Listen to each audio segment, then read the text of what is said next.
So we're doing a KH talk. This is a final mix version of it. I tried to do it last week and I didn't figure out what I wanted to talk about until the very end of the KH talk. And I think now that I know what I want to talk about, I can focus in a little bit better this time around. I can't even remember it. Perfect. If you can't remember it, that's good, because now you'll be like super surprised when we roll on over. The topic is, why isn't there consistency between KH2 and KH3 criticism? Honestly, I think this is a fascinating topic because it comes up a lot. Like, people will talk to KH3 and they'll talk about KH3 and they'll be like, well, KH3 is all fire spam. And then they'll be like, but look at KH2. KH2 had like reflect spam and you could do like so much damage and it was so easy. It's like the same exact thing. KH3, you can just use link spam and critical mode and you can just kill all the waves and shit. And then in KH2, it's like, well, you can just summon Stitch and use Magnet Thunder to kill all the waves. So what's the difference? And the main thing, I think, is that there's a lot of people that feel like KH2 kind of gets the benefit of the doubt. You know what I mean? Like, KH2 is the golden child, and people loved it for what it was. And then KH3 kind of comes around and has a lot of flaws, and people will bring them up, and then a lot of people will feel slighted. They're just like, well, what the heck? KH2 had broken stuff too. So like, why is there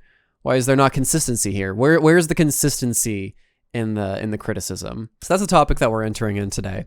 And the topic was brought up by a comment on YouTube. I protected the person's name. Again, don't go searching for the comment and attempt to like start shit, okay? Just like last time, don't like try and harass this person and or anything like that, because it's not cool. Just don't do that shit. This comment is a lot like nicer, and it's a lot more cohesive, and it's a lot less special, I guess is the word. There are things here that I disagree with, but it's I think it's put together pretty well. I'm not going to read the entirety of it. I'm just going to do a quick rundown of a lot of the points that are brought up in each of these bits of the slides, right?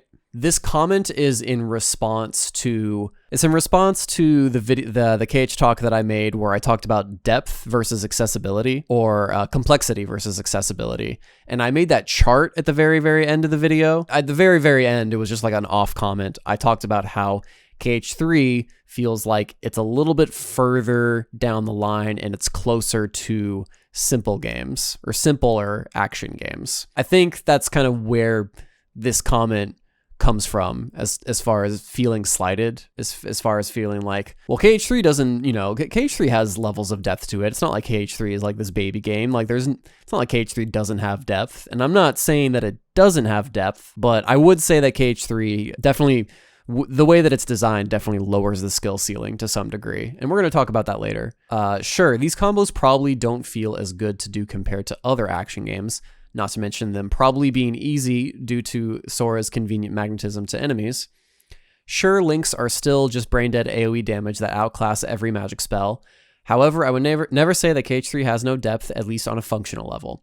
Besides, if people really want to be harsh in saying that such maneuvers are suboptimal or unnecessary in Kingdom Hearts 3, that they want to bash KH3 for being an unbalanced mess that requires little thought with certain strategies, which is fair, then I don't see why KH2 isn't treated with the same level of scrutiny, when KH2 can easily be solved with brain-dead strategies too. And he links a video, and I'll go ahead and show it right now. It's a video by, True Blade Seeker, and the title is Playing KH2FM the way some KH2FM fans play KH3. And what he does, essentially, is he summons Stitch, and he uses Magnet a shit ton, and Thunder, and Stitch protects him from everything, and he just kind of kills everything without having to worry about it too much, which is true. You can do that with Stitch. Stitch is very broken. It is very, very strong, and you are allowed to do this sort of thing, and this sort of strategy is very, very strong in Kingdom Hearts 2. I'm not denying that. It's very much true. And what this is saying here, what this comment is saying here, is that, well, this is the optimal way to play in KH2, and nobody criticizes it for being unbalanced or anything like that. But when people play the optimal way in KH3, everybody criticizes the fire spam. Everybody criticizes the fire spam. Everybody criticizes the link spam. Everybody criticizes the whatever it is in KH3, and they're just like, why isn't there consistency? Right, here we go. Here we go. So this segment right here is probably the important part. So we're talking about final form, and he's talking about how final form is like just ultimately better than wisdom and master form in just like almost every department. He talks right here specifically not when a player can straight up melt half a boss's health bar with spamming Firaga nonstop throughout the final form's duration. And people lambast KH3 for being fire spam. That's fair, but where's the consistency and criticism? The reason that I wanted to do this KH talk in the first place really is to answer that question. Why is there not consistency and criticism versus KH3 and KH2? How would I go about this? I think the big deal here is what is it? It kind of comes back to my turning point video that I made a few years back. There's a segment in there where I specifically talk about how KH2 feels fun to play, or feel like all of my options feel fun to use, and the system itself that I'm working with feels consistent, and the rules make sense, and it's consistent, and it's fun to use, right? And honestly, I feel like that's kind of what it comes down to for me. It really just kind of comes down to things that are fun to use. So like, let's use the Stitch example, right? Let's use the Stitch example. So Stitch is a very, very optimal way to do a lot of fights. Once you get access to it, I would agree that it is very, very strong, very overpowered, and you can get through the majority, if not all of the second visit fights by just using Stitch, using Magnet, combine it into like a finishing leap, and just repeat that process over and over and over again. And the crowd control basically, it just does it by itself. I would agree there. However, when you're playing suboptimally, when you're using something different, when you're using like a Chicken Little, when you're using a master form, or you're using a limit form, or you're using a whatever, it doesn't feel unoptimal. It doesn't feel annoying to use Chicken Little in a certain situation. It doesn't feel annoying that I'm using master form in this situation. I'm never sitting there and I'm never thinking to myself like, oh man, I could be using Stitch here, but instead I'm using master form and I'm holding myself back. It never feels like that, because Sora's just natural, fun ability to combo things, and just like how the system itself just works and it makes sense. And I can use Chicken Little, and I can, use the whistle, and I can use Firaga or something like that, or use fire into like a finishing leap, and I can build a strategy around that. And even though it's suboptimal, the game is constantly giving me the tools that I need to make things happen, to make deep, interesting gameplay situations happen in the video game, right? That's kind of what it comes down to. The game is just giving me all these different tools, and even if one of those tools is a little bit stronger than the rest of them, like Stitch is, and using it with this specific strategy, that doesn't necessarily mean that using other situations or other strategies isn't fun. Because the gameplay system that I'm being thrown into, the sandbox that I'm being thrown into with all these different options that I have, is super fun to interact with and try out. And yeah, I'll use Chicken Little, and maybe it's a little bit suboptimal, and maybe, I might, I'm a little bit more at risk for, certain things to happen, but it never feels like I'm being held back. It never feels like I'm having less fun when I'm using master form in this situation versus anything else, because using master form is just fun to use, and the majority of enemies in the game, like, it never feels like I'm, it's just this really annoying, terrible thing that I'm, have to fight against to have fun using certain tools in the game. It feels like the developers just very consciously gave me a bunch of different building blocks, a bunch of different tools that just happen to work out in a really, really satisfying way. And they have multiple different uses in different situations, to where I'm able to solve complex problems if I just think hard enough and I think about which tool I need to use in any given situation. I think a lot of people have seen the final form combo before on Xigbar, and like the reason why it's so cool isn't that it's just like flashy, and it's not even necessarily that it's flashy. It shows off how the gameplay system works, how fluid it is, how like each of these interactions, each of these things that Sora can do, and how it interacts with the boss allows for me to again, I feel like I'm repeating myself, but that's the point. It allows me to create deep, interesting situations. It allows me to create new gameplay experiences just because the gameplay system itself allows for it, because it's so flexible, because all of these tools have like their intended uses and even unintended uses, but they still allow for these things to happen. To where final form, normally when I do the combo and I do the finisher, I'm gonna like loop up in the air and then I'm gonna go straight down and hit him, and then he's gonna go away. But I can cut my combo short. Because this finisher is cancelable. If I have finishing plus, it's cancelable, and I can use spells in midair, and I can use Firaga, and Firaga, while I'm in final form and I'm in midair, allows me to slowly descend. It allows me to slowly descend, and I can use 2 of those to stun lock him like that, and I can land on the ground. And then I use the ground to air on final form, and it just continues the stun lock. And I just repeat this process over and over and over again until final form is out of bar or whatever. Again, it's not about a speedrun thing. It's just the gameplay engine itself allows for these interesting situations to happen constantly, all the time. It just allows these things to happen. And it's in a fluid, I keep on using that word. It's in a gameplay system that's just, it's consistent. The rules are relatively consistent. And I never feel like I'm fighting this system. I never feel like I have to like fight the system to have fun. I'm just having a great time just using whatever. And it never feels like I'm hampered, and it never feels like I'm not playing optimally. Like, it doesn't even matter if I'm playing optimally. It's just all the tools are useful and they're fun to use, and I can just have a great time just fucking around and trying out new things. And I might even learn a new thing by doing that, because that's just how the system works. That's the beauty of KH2. That's the true beauty of KH2. It's not balance. It has nothing to do with balance. It's not even necessarily utility. It's in a gameplay system that just allows these things to happen, where it's just flexible. It's just fun. It's just a very natural, cohesive experience time and time again. Exactly. It's just natural. And that's the problem with KH3. It's not like, when it comes to KH3, it's like, you know what? Yeah, it's really nice that, the Thundaga finisher spikes enemies to the ground. But what do I do with that? How does that help me as a player? What do I do with that? I don't have any follow-ups. I don't have any way to get back to the enemy really, really quickly outside of air step. So I'm really limited. I can only air step to get to the enemy afterwards. What's useful about this? What is useful about Thundaga's ability to spike enemies to the ground if you use it as a finisher? Like, there's just not much there.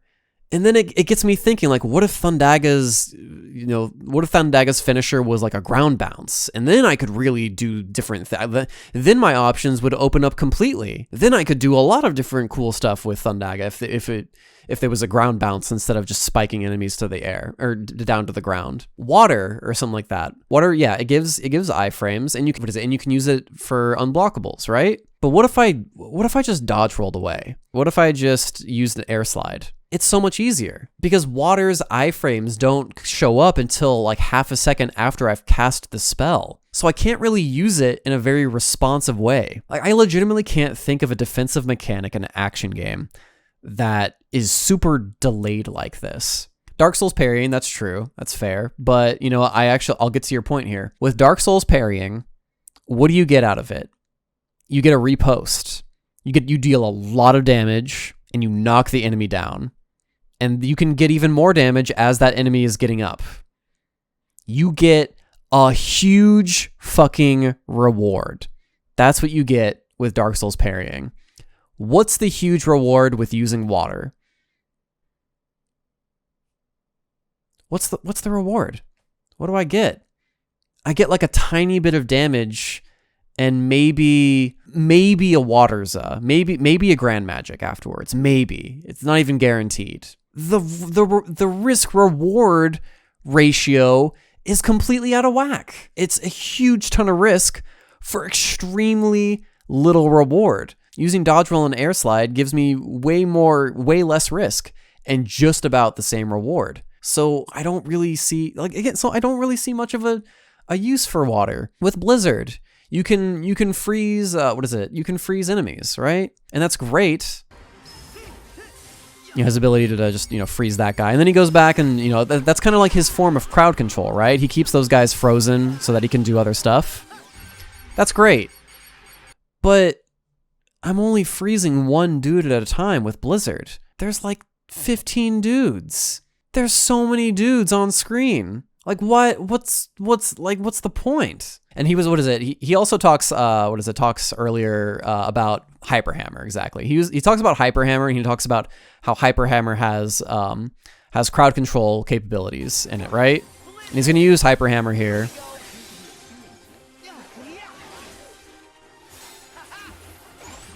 And like right there, he uses like the launcher to launch the enemy up, and then he uses Omega Finale to use the big ground pound. And it's, like it is a crowd control situation here, but what's the problem that I'm seeing here? What's the problem here? There is so much time between me doing that first attack and me doing the finisher that literally anybody that's looking at me could just interrupt me and hit me out of doing this. It feels so risky, so why would I go for this sort of thing? Immediately I start thinking to myself, wouldn't it be cool if Hyperhammer with its really long animations gave me like super armor or hyper armor? Because I would still take damage from enemies and it would still hurt, but I would be able to get my attacks off, and I would still be able to kind of like go blow for blow with certain enemies. And then I could create a build that, is designed around defense and keeping my health up, and I keep more potions in my inventory rather than ethers. And it plays a lot more with that interaction between an action game and an RPG. And I'm stealing this example from IDAX. Tell him that, because his example is really good. Like, it's like this. Here's the thing, chat. Here's the thing with all these examples that I've brought up.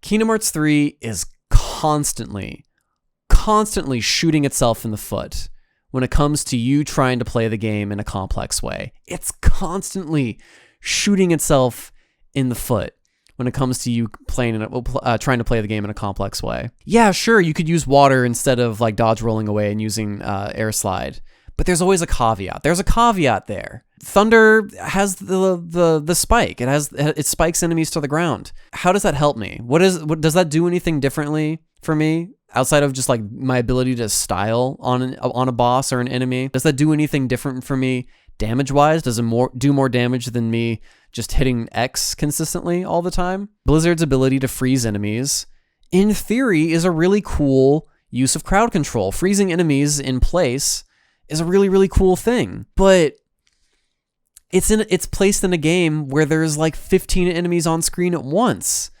So I'd rather just arrow into like Thunder, and then I immediately get a Thundaza, and then I use that, and then I shock all the it's just constantly shooting itself in the foot as far as you trying to play the game in a complex way. And you know what? Fuck the whole complex shit. Fuck the whole utility and trying to play the game in a complex way and find new strategies. Fuck all that shit. What if I just wanted to fucking press X a bunch? I just want to hit the thing. What if I just want to have fun hitting the thing? Well, there's a caveat there too, because there's so many enemies that are showing up off screen that could potentially hit me while I'm trying to combo this one enemy. Like, because there's always a bunch of enemies going on.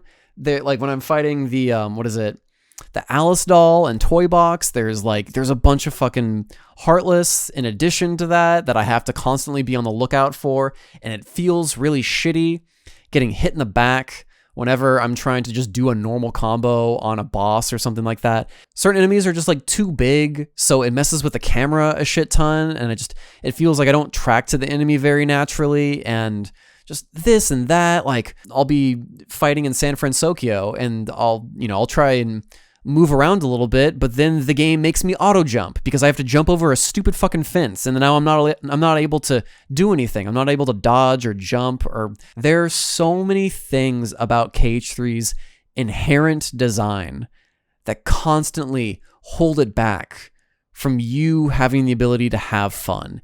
It's always shooting itself in the foot all the time with all of its gameplay decisions, with all the decisions they made as far as like how the spells work and your access to team attacks and your access to grand magic and your access to certain things. It's always just gating you. There's always a caveat. There's always a catch when it comes to you trying to have fun, where there's like too many enemies on screen, or like I just can't use the camera properly, or just this weird interaction going on where I'll guard one thing, but then an enemy will come and smack me in the back and I'm not able to protect myself from that because I don't have iframes. There's always these little things.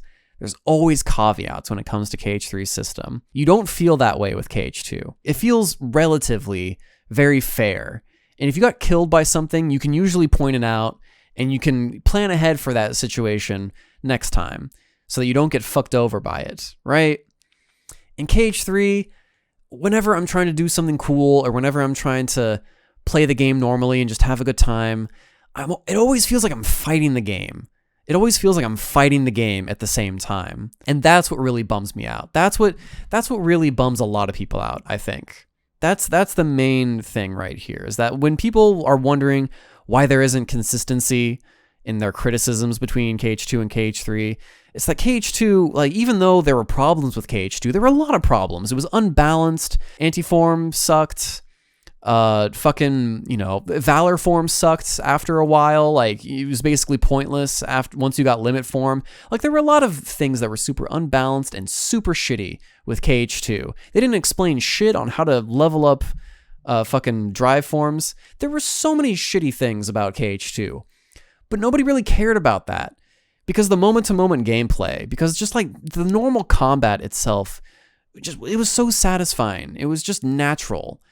And it allowed, the tools that were given to you were just building blocks that you were allowed to use in so many different scenarios to create new and interesting and engaging gameplay experiences. And that's what we loved, and that's what we cared about. And that's what kept us coming back. And that's what made us, not really give a shit about all the shitty things. If KH2 wasn't like that, if KH2 had a shitty camera, or the combos were limp and unsatisfying, or some other dumb shit that happened, some other dumb shit about KH2 was there, then we would probably criticize anti-form and the growth abilities and valor form and the shitty worlds that were just boxes. We would criticize that shit way more often, all the time. But we don't, because the moment-to-moment gameplay just completely made up for it all the time. It was casual friendly, and it was an awesome gameplay experience for people that wanted to take that step further. But KH3 doesn't really give that. KH3, I mean, sometimes it gives it, sometimes, but you have to fight the system a lot of the time. It's constantly shooting itself in the foot all the time, to the point where just a normal, casual gameplay experience with KH3 is just, it feels weird. There's just something missing. There's something unsatisfying. It's just, that's the thing. That's the thing that annoys me about KH3 all the fucking time. And it's what annoys people about KH3 all the fucking time. And that's a large part of why the criticism, I don't think, is, I think that's a large reason why there isn't parity. Why, it's people criticize KH3 more than KH2. I think that's the big reason. If there's one thing that I've learned just in life in general, is that if people really enjoy something, they're way more likely to overlook the flaws. Everything has flaws, but if people really, really enjoy something, they'll overlook them 9 times out of 10 because they're just having so much fun that they don't even really care about the flaws. The flaws don't even really matter. They're just having fun. And that's the thing here. With KH2, people were just really having fun the majority of the time. They didn't really care about the flaws for the most part. But with KH3, because it wasn't able to give me that just, fluid, consistent gameplay experience, and it felt like I was constantly fighting the system all the time, then yeah, that's why I start noticing the flaws, and I'm going to criticize it a lot more because of that. And you know what? To wrap it all up, or attempts to wrap it all up, I'm really, really not trying to take people's experience. I'm not trying to take away your experience with KH3 if you really enjoyed it. If you really enjoyed KH3 and you had a really great time with it and you don't really care about all the flaws, that's totally fine. More power to you. That's fucking awesome. I'm not trying to take away your experience with the game. I am just trying to give my account for why this scenario happens, why people criticize KH3 a lot more often than they do KH2. And I don't think it's because of nostalgia, and I don't think it's because a lot of other reasons. I think a large part of it really kind of comes down to that moment-to-moment stuff that people really, really wanted. And it was the feeling that they got from KH2 and even KH1 to some degree. And they just didn't really get that with KH3. Oh man, that was a lot.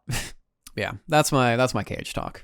This KH talk in particular really, really gets into the meat and bones of my issues with KH3. The meat and potatoes of my issues with KH3. Because I think like that's really what it comes down to. It's not even necessarily about like the form changes and the spell utility. I mean, like that all sucks, obviously, but like when it comes down to just like the core gameplay itself, it's a significantly worse experience than previous games in the series. And that really sucks. It's the small things, dude. They fucked up on the small things all the time, everywhere. And I notice, and I really, really take notice. When things are just not in sync, it's very, very obvious. It's really unfortunate.